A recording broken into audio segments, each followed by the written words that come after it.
The year is 1968, Long Island, New York, a place of seemingly endless suburban bliss, a mosaic of identical houses with manicured lawns, each a carbon copy of the American dream.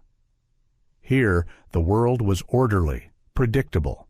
The men commuted to the city, their ties neatly knotted, while the women orchestrated a complex social ballet of bridge clubs, bake sales, and backyard barbecues. And at the heart of this universe, the undisputed high society event of the week was the Tupperware party. Ah, the Tupperware party. It was far more than a simple transaction for plastic containers. It was a theater, a weekly performance in a neighbor's living room where, for a few hours, these women were not merely mothers and wives. They were businesswomen, discerning hostesses, connoisseurs of the revolutionary burp seal. There was status to be won, gossip to be exchanged, and beneath the warm smiles and shimmering Jell-O salads, a current of rivalry as sharp as any in a corporate boardroom. And in this world, Carol Peterson was queen. Her house, like all the others, was a split-level cathedral of domestic perfection. But inside, it was the epicenter of Tupperware success. Today was no different. The living room was filled with the scent of percolating coffee and Carol's famous lemon chiffon cake. 12 women, dressed in their finest day dresses, sat on pristine furniture, their faces a mixture of admiration and envy. Carol stood before them, a vision in a floral A-line dress, her blonde hair coiffed into a perfect bouffant. She was grace and confidence personified. Before her, on a fold-out card table, sat her demonstration set, a vibrant collection of bowls, tumblers, and containers in shades of sunshine yellow, sky blue, and pastel green. She held up a Wonderlier bowl, its lid held loosely in place. "Now, ladies," she began, her voice as smooth as cream, "the secret, the magic, is in the seal." She pressed down on the center of the lid with her thumb. A soft, satisfying sigh of air escaped, the famous burp. The women murmured in appreciation. It was a ritual, a sacred sound in the religion of freshness. Carol was in her element, her gestures precise, her smile never faltering. She moved on to her final piece, a demonstration of how a simple salad could be prepared, sealed, and kept crisp for days. She reached for the centerpiece of her set, a beautiful Cervelier salad bowl in a delicate, almost ethereal, pastel green. She'd just finished tossing the lettuce and tomatoes, her hands moving with the practiced ease of a master. She paused, holding the bowl aloft to show the vibrant colors of the salad through the translucent plastic. "And with this," she said, her voice full of pride, "your husband will think you spent all afternoon in the kitchen." She smiled, a dazzling, perfect smile. And then it faltered. Her hand went to her throat. A look of confusion, then sheer panic crossed her face. The beautiful green bowl slipped from her grasp, crashing onto the shag carpet with a dull thud. Carol gasped, a strangled, desperate sound that cut through the polite chatter like a siren. She stumbled backward, her eyes wide with terror, before collapsing onto the floor. The theater of the Tupperware party had just become a crime scene. Detective Frank Rizzo hated the suburbs. After 20 years with the NYPD, navigating the concrete canyons and human depravity of the city, this move to Long Island felt like being put out to pasture. The silence was unnerving, the uniform politeness felt like a foreign language, and the crimes, until now, had consisted of stolen lawn gnomes and teenagers letting the air out of tires. When the call came in from the Peterson house, he expected a domestic squabble, maybe a heart attack brought on by too much cholesterol. What he found was something else entirely. The scene was surreal. A dozen women, frozen in a tableau of shock, were being gently herded into the dining room by a rookie patrolman. The living room, otherwise immaculate, was marred by the sprawled figure of Carol Peterson and a scattering of lettuce on the carpet. Rizzo, a man whose weary face was a roadmap of too many grim nights, knelt by the body. The air still smelled faintly of coffee and fear. The initial word from the paramedics on site was a sudden, catastrophic allergic reaction, anaphylactic shock. It happened. A bee sting, a hidden peanut, a tragic accident. The women, when he spoke to them, were models of decorum even in their distress. "It was so sudden," one whispered, dabbing her eyes with a lace handkerchief. "She just collapsed." Another, a quiet woman named Eleanor Vance, who identified herself as Carol's best friend, could barely speak through her tears. She was fine one moment, and the next. They were all horrified, all helpful in a way that wasn't helpful at all. No one saw anything. No one knew of any allergies. Carol was the picture of health. Rizzo let the medical examiner take over and spent the next hour walking through the house. It was like a museum of suburban perfection. Every cushion was fluffed, every surface gleamed. In the kitchen, a half-eaten slice of lemon chiffon cake sat on a plate, a fork resting beside it. It all felt too neat, too clean for a sudden, violent death. He felt a familiar knot tightening in his stomach, the old city instinct that told him when a scene was wrong. These perfect houses, these perfect lives, they were just better at hiding the mess. He returned to the precinct, the case file already stamped with a preliminary diagnosis: accidental death. He typed up his report, the words feeling hollow and incomplete. For all intents and purposes, the case was closed before it even began. He was about to head home to the deafening quiet of his own suburban house when the phone rang. It was Dr. Abernathy, the county medical examiner, a man not known for late-night calls. "Frank." Abernathy's voice was grim, stripped of its usual clinical detachment. "You need to get back down here. I was wrong. We were all wrong." Rizzo waited, the receiver cold against his ear. "There was no allergen, no bee sting, no peanut oil," the ME continued. "I ran a full toxicology screen on a hunch. It's poison, Frank. A fast-acting, sophisticated alkaloid, something I've never seen before. Almost completely untraceable." In the sterile silence of the precinct, the words landed with the force of a gunshot. The tragic accident in the perfect suburban living room was now a murder, and the 12 polite, horrified housewives were now 12 potential suspects. A murder investigation in a place like this was not like in the city. There were no street informants, no shadowy figures in back alleys. Here, the currency was casserole dishes and sympathetic smiles, and the secrets were locked behind freshly painted front doors. Detective Rizzo found himself stonewalled by a fortress of suburban etiquette. He re-interviewed every woman who had been at the party, and each meeting was a masterclass in polite deflection. He started with Eleanor Vance, the best friend. She received him in her living room, a space decorated in calming shades of beige and gold. She offered him iced tea and spoke of Carol in hushed, reverent tones. "I can't imagine who would do such a thing," she said, her eyes welling with what seemed like genuine grief. Carol didn't have an enemy in the world. Everyone loved her. When Rizzo pressed for details, any arguments, any rivalries, any whispers of trouble, Eleanor simply shook her head, a picture of sorrowful ignorance. She was a wall of quiet grief. Next was Barbara Jennings, a newcomer to the neighborhood, eager to fit in. She was visibly nervous, her hands twisting a napkin in her lap. "It was my first Tupperware party," she stammered. "I barely knew Carol. She seemed wonderful, so confident." Barbara's testimony was a blank slate. She had been so focused on making a good impression that she had noticed nothing out of the ordinary, right up until the moment Carol fell. Then there was Patricia Gable, the neighborhood's unofficial information hub. Rizzo had hoped she would be the one to break the case open. Patricia, a woman with sharp eyes and a sharper tongue, seemed to know everything about everyone. But even she was circumspect. "Oh, of course, there was competition, Detective," she admitted, stirring her coffee. "We all wanted to host the best party, sell the most product. It's only natural. But to kill someone over it? That's preposterous." She offered tidbits of harmless gossip. who was redecorating their kitchen, whose husband got a promotion. But when it came to real motive, real conflict involving Carol, she pleaded ignorance. It was as if an unspoken pact had been made.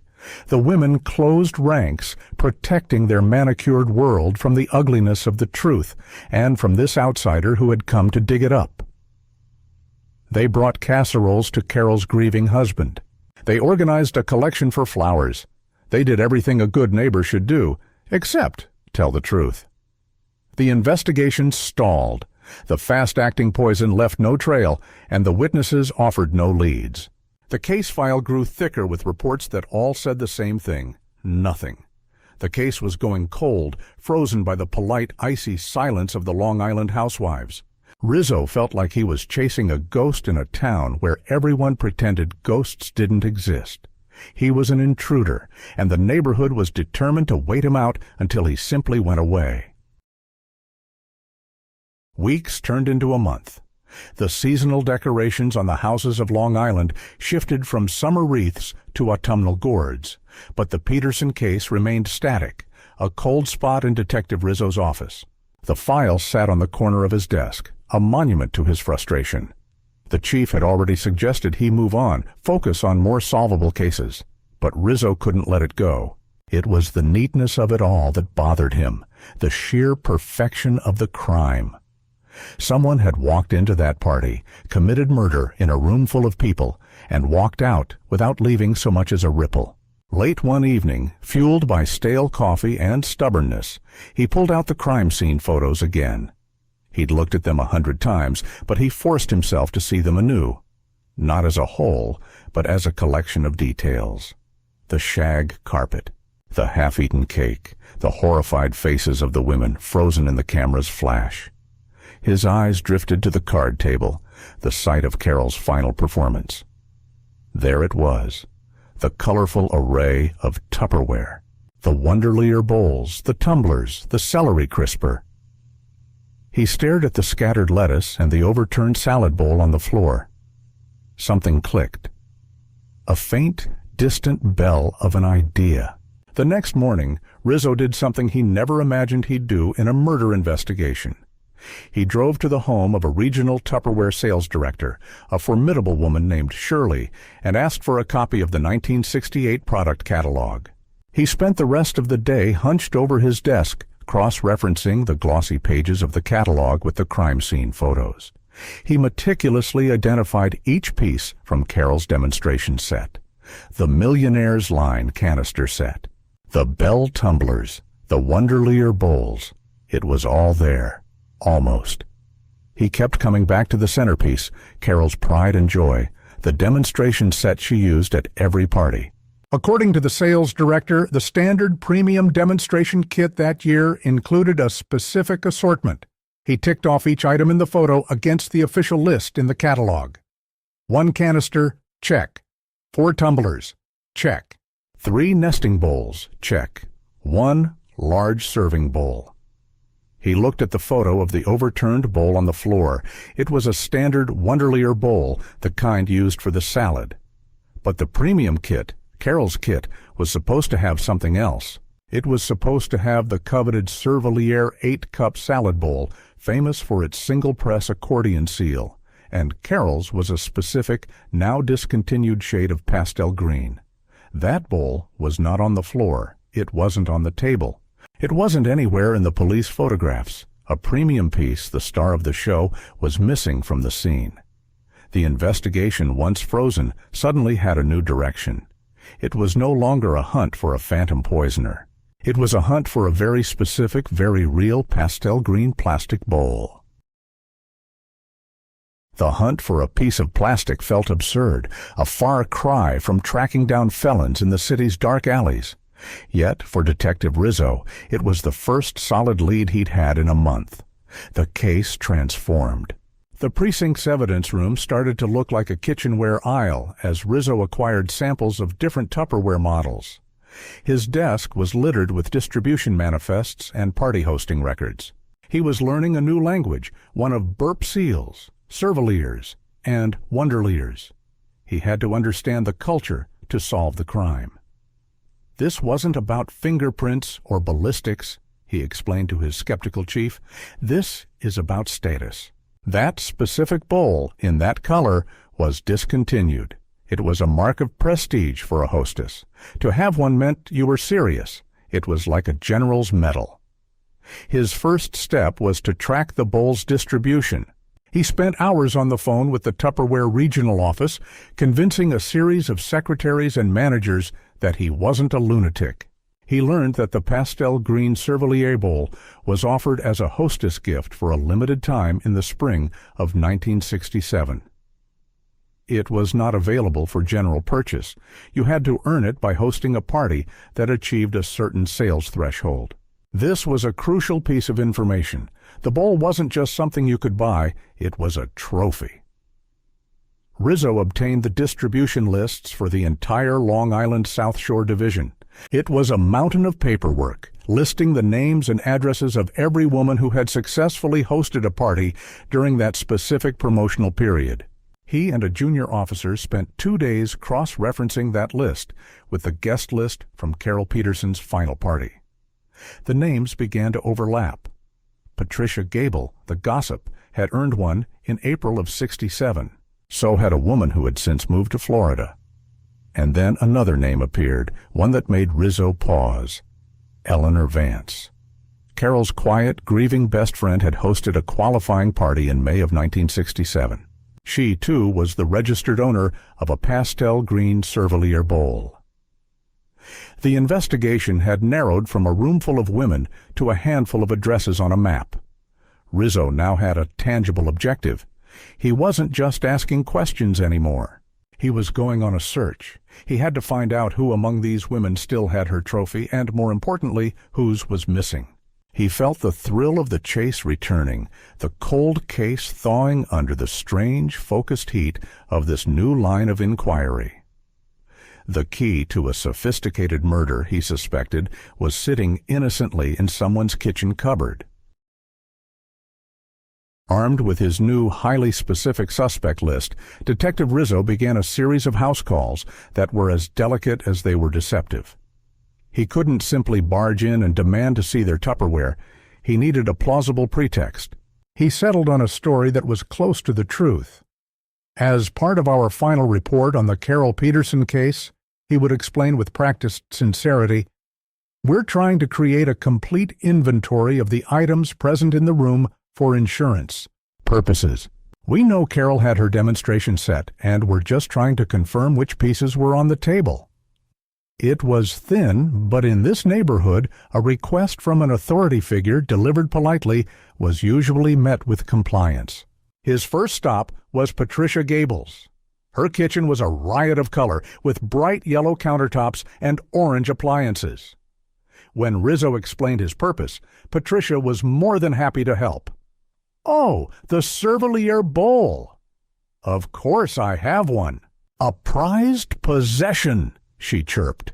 She opened a cabinet and pulled it out with a flourish. There it was, a pastel green bowl, identical to the one missing from the crime scene.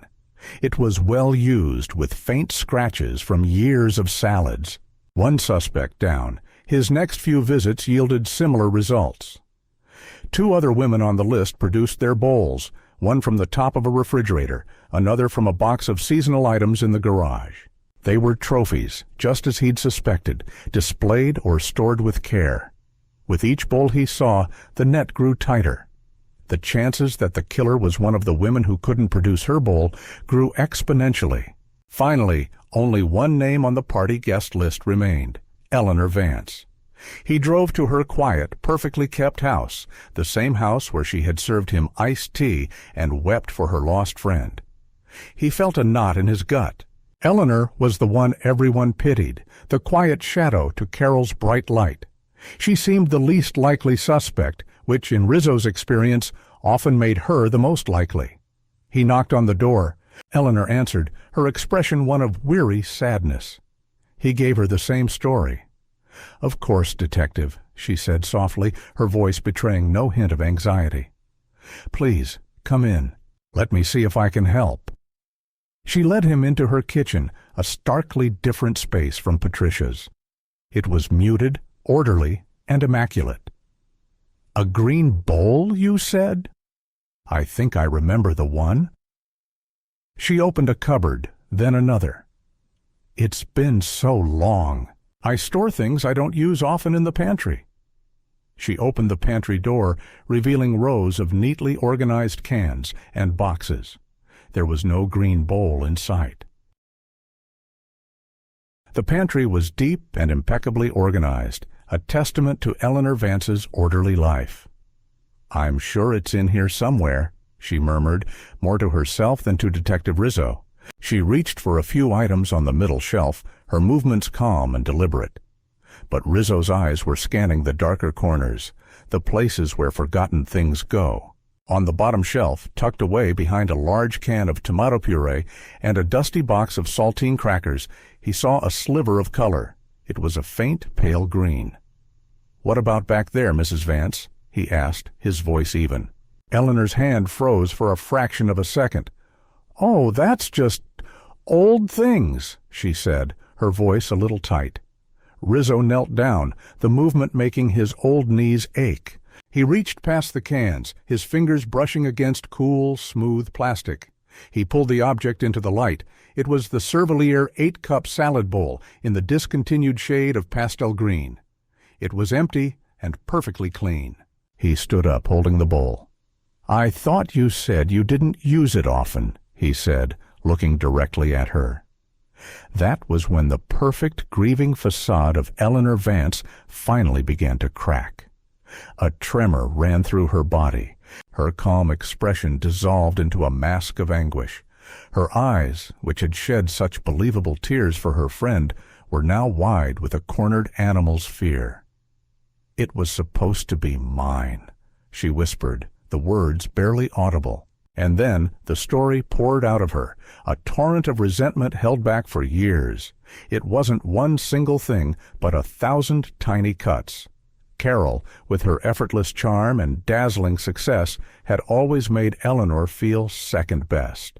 The final straw had been a man, a handsome widower who had recently moved to town.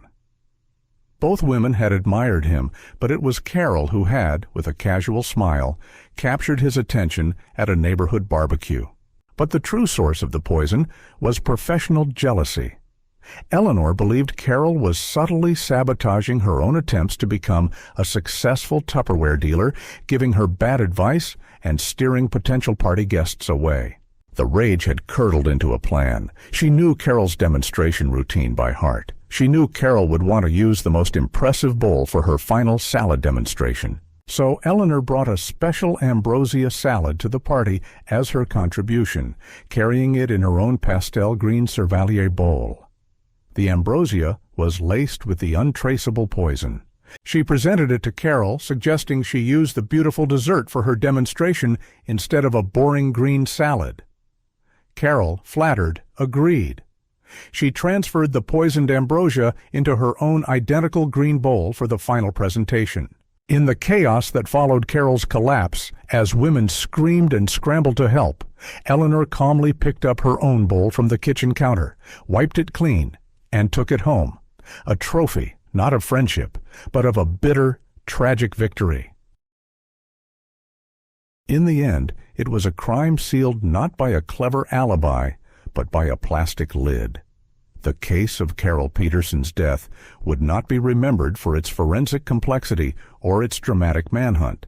It would be remembered for its quiet, domestic horror. It was a tragedy born from the pressurized cooker of suburban expectation, where the appearance of perfection was paramount and envy was a weed that grew silently in the most well-tended gardens. Eleanor Vance was not a monster in the traditional sense. She was a woman consumed by a sense of inadequacy, a quiet desperation that festered beneath a placid surface. She watched her friend, Carol, effortlessly achieve everything she herself struggled for: popularity, success, and admiration. Every Tupperware party Carol hosted was another reminder of her own perceived failures. The pastel green Cervelier bowl became the symbol of it all. It was a trophy she had earned, yet Carol's seemed to shine brighter, to represent a higher level of achievement. It was a piece of molded plastic, yet in the distorted reality of her envy, it held the weight of her entire self-worth. The plan was as meticulous as her own kitchen pantry. She didn't use a gun or a knife. The violence was hidden, disguised within a potluck dessert. The poison was as subtle and insidious as the resentment that had grown in her heart for years. She murdered her best friend in a room full of witnesses, confident that the perfect world they had all built would protect her, that no one would ever look for a motive in something as trivial as a Tupperware bowl. And in the chaotic aftermath, her only thought was to retrieve her trophy, the evidence of her victory. She took back the bowl, the physical manifestation of her crime, and hid it away in the dark, just as she had hidden her rage. A tragic reminder that in a world built on keeping things fresh and perfect, the one thing that can never be truly contained is a poisoned heart. A life was lost, a community was shattered, and a family was left to grieve, all for a sliver of neighborhood status and a pastel green bowl.